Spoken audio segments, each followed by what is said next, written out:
2024 টি-20 world cup শুরু হতে আর মাত্র বাকি হাতে গোনা কয়েকটা দিন। আর এই বিশ্বকাপে বর্তমান চ্যাম্পিয়ন হচ্ছে ইংল্যান্ড। তো এইবারের বিশ্বকাপে ইংল্যান্ড টিমটা কতটা স্ট্রং, কতটা ভয়ঙ্কর, তাদের স্কোয়াডটা কতটা ডেঞ্জারাস, চলুন দেখা যাক। এইবারের বিশ্বকাপে তাদের স্কোয়াডটা সবচেয়ে দুর্দান্ত এবং সবচেয়ে শক্তিশালী মনে হচ্ছে গত বিশ্বকাপের চেয়েও। দুটো পয়েন্ট দেখলেই বোঝা যায় ইংল্যান্ড টিমটা কতটা স্ট্রং এই বিশ্বকাপে। নাম্বার 1 হচ্ছে পাকিস্তানের বিপক্ষে টি-20 সিরিজে স্যাম কারানের মতো অলরাউন্ডারকে ইংল্যান্ড প্রতি ম্যাচে বসিয়ে রেখেছে। আর নাম্বার 2 হচ্ছে 3 উইকেট বা 4 উইকেট পড়ার পরও ইংল্যান্ড টিমে অপেক্ষায় থাকেন ব্যাটিং করার জন্য লিয়াম লিভিংস্টন এবং মঈন আলীদের মতো হার্ড হিটার ব্যাটসম্যান। এইগুলো দেখলেই বোঝা যায় ইংল্যান্ড টিমটা কতটা স্ট্রং বা কতটা ভয়ঙ্কর, বিশেষ করে ব্যাটিং লাইন আপটা কতটা স্ট্রং। এবার আসা যাক ফাস্ট বোলিং লাইন আপে।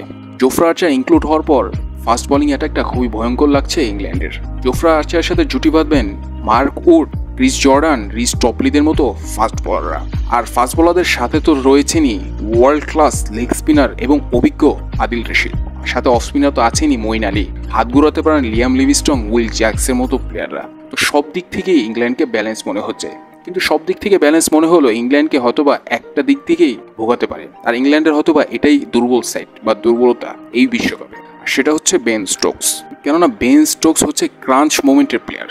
বিশেষ করে তিনি কত বড় মানের প্লেয়ার তা এটা দেখলেই বোঝা যায়। গত 2 বিশ্বকাপ যে ইংল্যান্ড জিতেছে, টি-20 বিশ্বকাপ আর ওয়ানডে বিশ্বকাপ, এই 2 বিশ্বকাপে জিতিয়েছে বেন স্টোকস। বেন স্টোকস যদি না থাকতেন হয়তোবা ওই 2 বিশ্বকাপ ইংল্যান্ডের জিতাই হতো না। তো এই বিশ্বকাপে হয়তোবা ক্রাঞ্চ মোমেন্টে বেন স্টোকসকে অনেকটাই মিস করবে ইংল্যান্ড। কিন্তু ইংল্যান্ড হচ্ছে প্রফেশনাল দল, তারা জানে বেন স্টোকসের শূন্যতা কিভাবে পূরণ করতে হয়, তারা সেভাবে আটখাট করেই হয়তোবা নামবে। এবারে টি-20 বিশ্বকাপে তাদের মাঠের পারফরমেন্সটা কতটা ভালো হয় বা কতটা স্ট্রং হয় তা তো সময় বলে দিবে। তো দর্শক, আপনারা জানাতে পারেন ইংল্যান্ড টিমটাকে নিয়ে যে ইংল্যান্ডের স্ট্রং পয়েন্ট আর উইক পয়েন্ট কোনটা।